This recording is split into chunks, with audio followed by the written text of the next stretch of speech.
शासन पिता भगवान महावीर स्वामी के चरणों में कोटि कोटि वंदन। असीम असीम उपकारी सभी ज्ञानी गुरु भगवान तुमके चरणों में कोटि कोटि वंदन।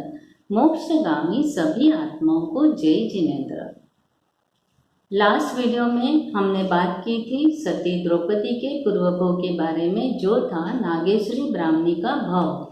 नागेश्वरी ब्राह्मणी के भव में नागेश्वरी ने महातपस्वी ऐसे साधु को असुष्टा आहार, अपनी भूल को छिपाने के लिए और प्रतिष्ठा को बनाए रखने के लिए जो बोराया, उसके कारण उसकी जो दुर्गति हुई उसे नरक के और तिर्यंच के बार बार भोग करने पड़े और भीषण और दुखदायी कष्ट सहती हुई अब ये जो नागेश्वरी है वह चंपा नगरी के सागर दत्त श्रेष्ठी के घर में कन्या के रूप में इसका जन्म हुआ।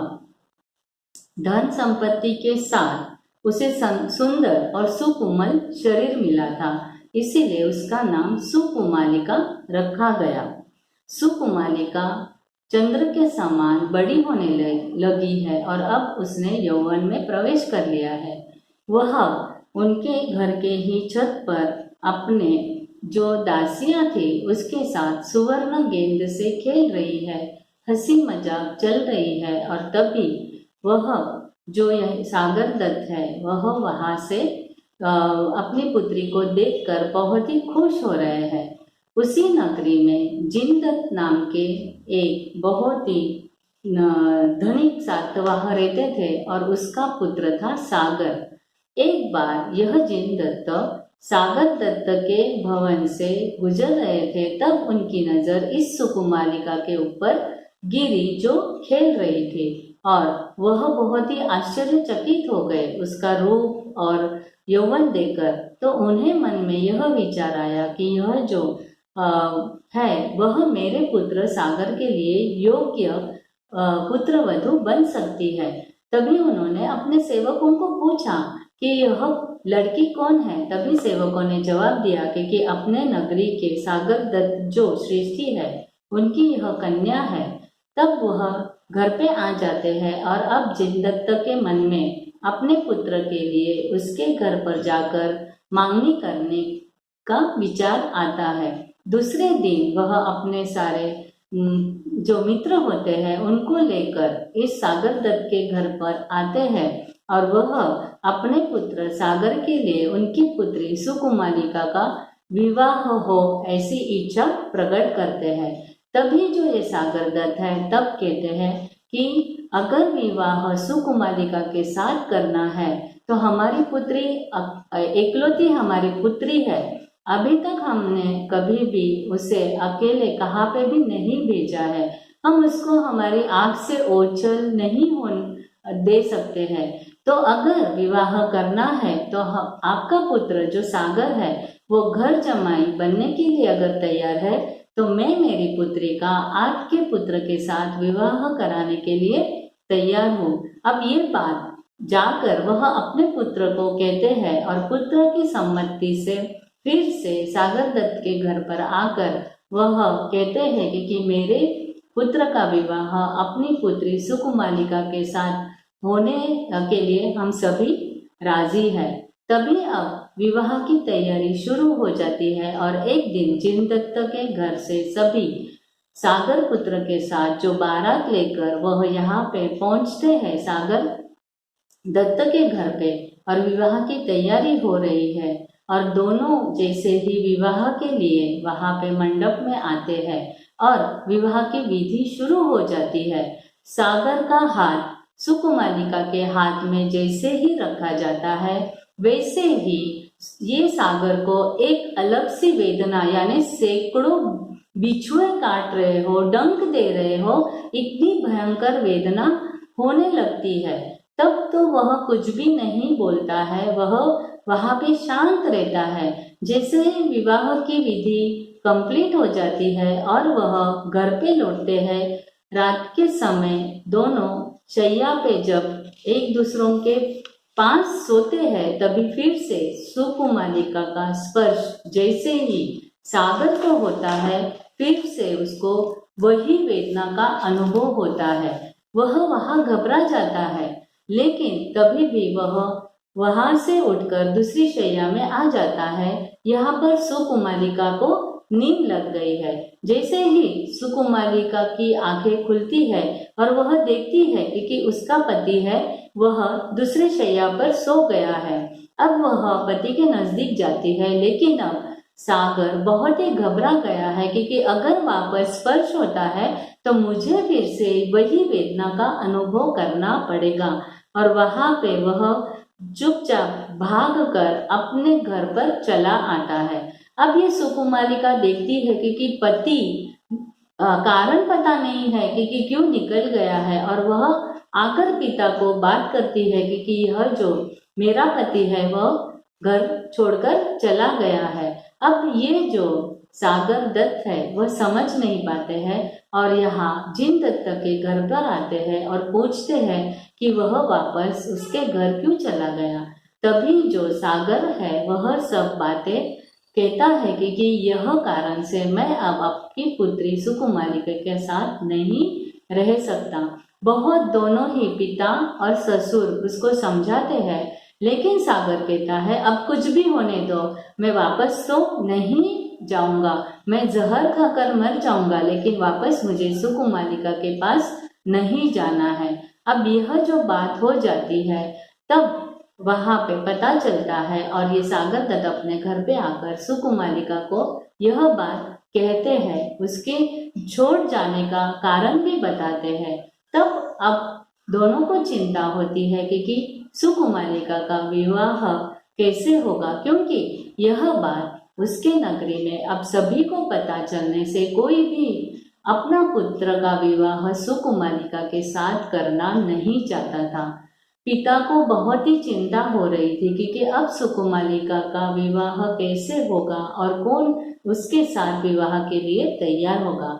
एक बार ऐसे ही सागर दत्त अपने छत के ऊपर बैठे हैं और राजमार्ग को देख रहे हैं। तभी उनकी नजर वहां पे एक जो युवान था लेकिन भिखारी था उसके ऊपर पड़ती है। कपड़े फटे हुए थे, बाल है बिखरे हुए थे, बहुत दिन स्नान न करने से जो कपड़े बाल मैले हुए थे, इसीलिए माखियां भी बन बना रही थी आजू बाजू।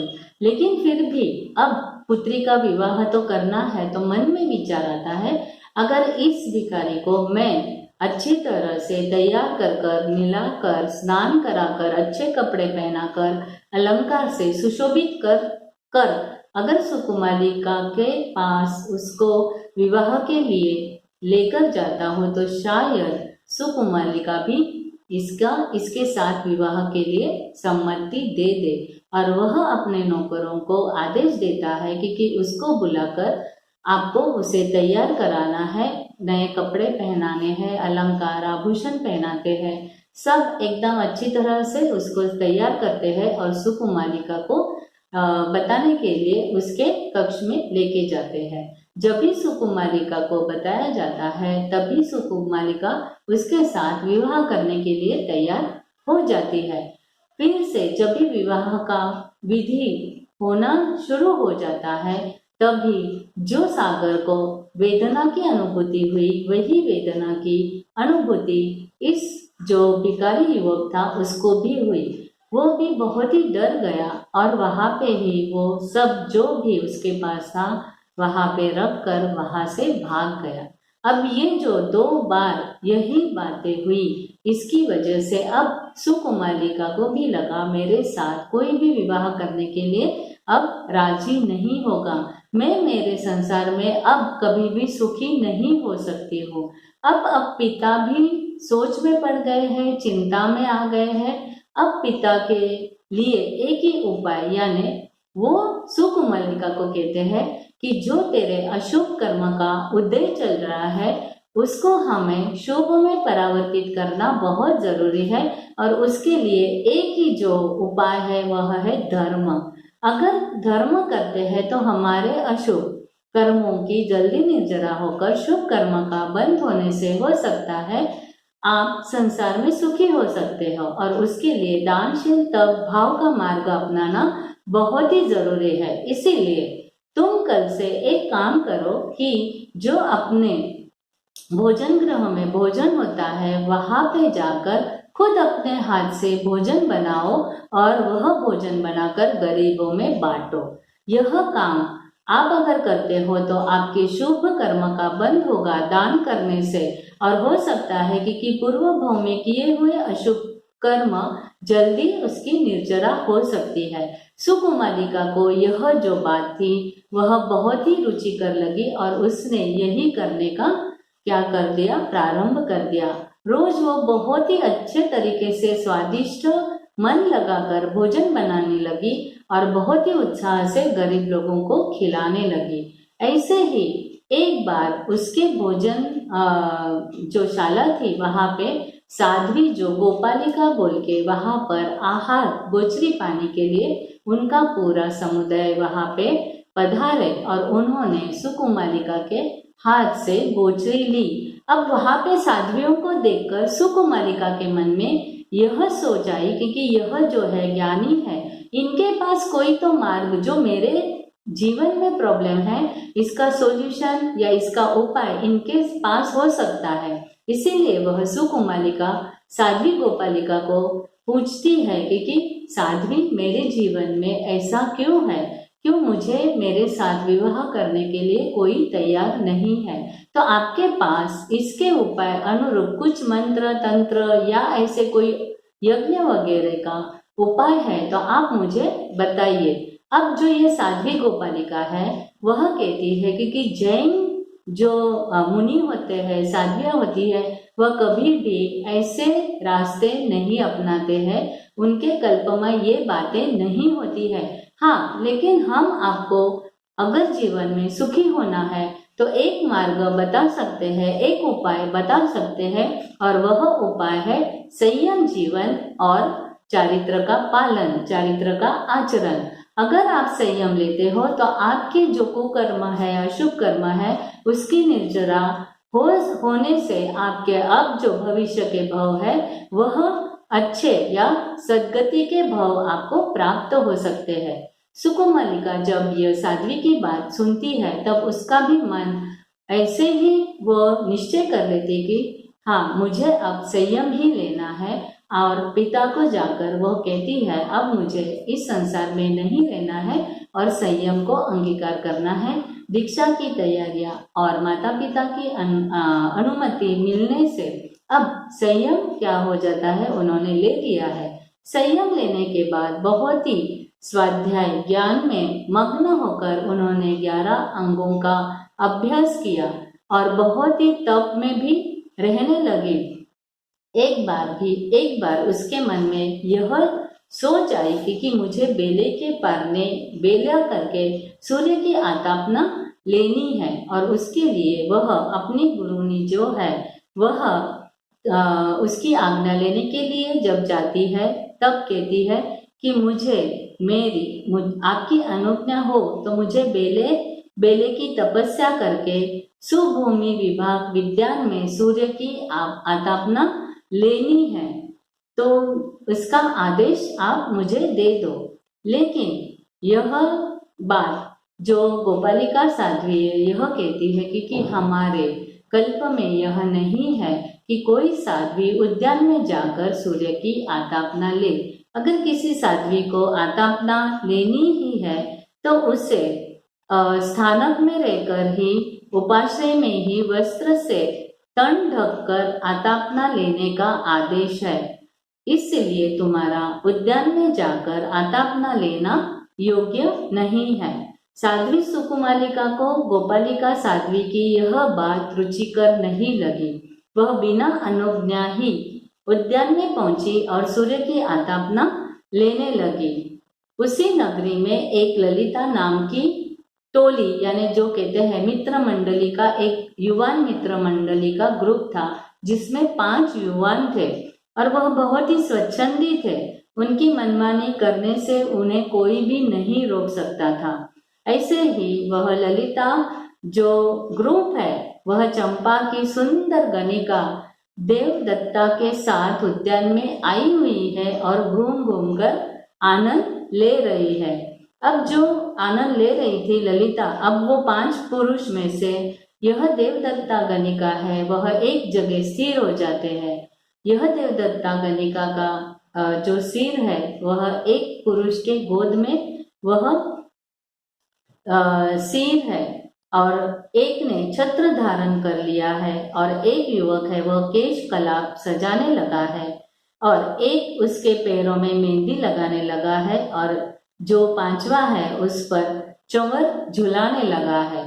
अब ये जो दृश्य पुरुषों के साथ क्रीड़ा करती हुई देवदत्ता सुकुमालिका ने देख लिया, इस दृश्य से सुकुमालिका मन अस्थिर हो गया और वह सोचने लगी कि धन्य है यह नारी कि जिसे 5 पुरुष प्यार कर रहे हैं। मैं कितनी अभागिन हूँ कि जिसे पति भी त्याग कर चले गए। अगर मेरी इस तपस्या का कुछ भी फल हो तो मुझे अगले भाव में 5 पति प्राप्त हो।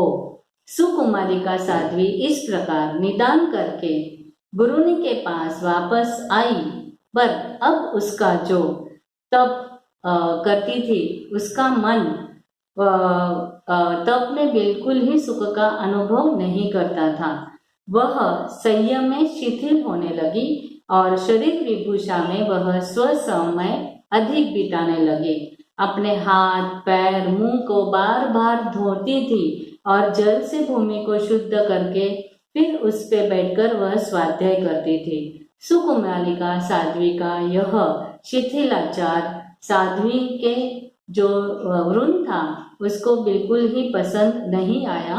गोपालिका साध्वी ने भी उसे बहुत समझाया, पर उसने अपनी प्रवृत्ति को नहीं छोड़ा और तब उसे अपने संघाड़े से उन्होंने बाहर कर दिया। अब सुकुमालिका साध्वी अन्य उपाश्रय में अकेले ही स्वच्छंदता से रहने लगे और शिथिलाचार से सुकुमालिका साध्वी ने लंबे समय तक संयम का पालन तो किया, लेकिन अंतिम अवस्था जब आई तब उन्होंने 15 दिन का संथारा भी ले लिया और वहां से अब देह छोड़कर वह ईशान देवलोक में देवगणिका बनी और वहां से वह 9 पल्लवों का आयुष्य पूर्ण कर अब उसका जो अगला भाव है वह है सती द्रौपदी का।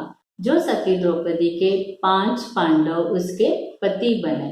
तो आज की जो हमने कथा समझी, इस कथा से हमें यह जो समझ में आता है कि धर्म की क्रिया यानी हम जो भी धर्म करते हैं, हमारी जो भी प्रवृत्ति होती है वो कितनी भी शुभ प्रवृत्ति करते समय रहने दो, लेकिन अगर हमारी वृत्ति यानी हमारे मन में वह शुभ विचार नहीं होते हैं तो उसके कारण भी हमारे भाव क्या हो जाते हैं, बढ़ते हैं, संसार बढ़ता है। और इसीलिए और धर्म करने के बाद अगर हम फल मांगते हैं और निदान करते हैं तो उसके कारण भी हमारे भाव भ्रमण बढ़ते हैं। और ये सबसे बड़ा मिथ्यात्व कहा गया है, क्योंकि धर्म करके कुछ भी हम जब फल मांगते हैं तो वह धर्म हमें अगले भाव में काम में नहीं आता है। हमारा धर्म जो जीन शासन का धर्म है वो लोकोत्तर धर्म है, और लौकिक धर्म जो होता है वह लौकिक धर्म में कुछ भी हमारे संसार प्रति की इच्छाएं पूर्ण होने के लिए धर्म करके मांगा जाता है, और इस कारण हमारी बहुत सारे क्या होते हैं, भाव भ्रमण बढ़ जाते हैं। तो ऐसे ही हमें अब ये देखना है कि सती द्रौपदी का जो पूर्व भाव में उन्होंने धर्म करके फल के स्वरूप निदान किया, उस कारण जो सती द्रौपदी के भाव में उनका जीवन बना, उसके बारे में हम अगले वीडियो में बात करेंगे। आज के कथा में जिनाज्ञा के विरुद्ध कुछ भी कहा गया हो तो उसके लिए मिच्छामि दुक्कडम। जय जिनेन्द्र।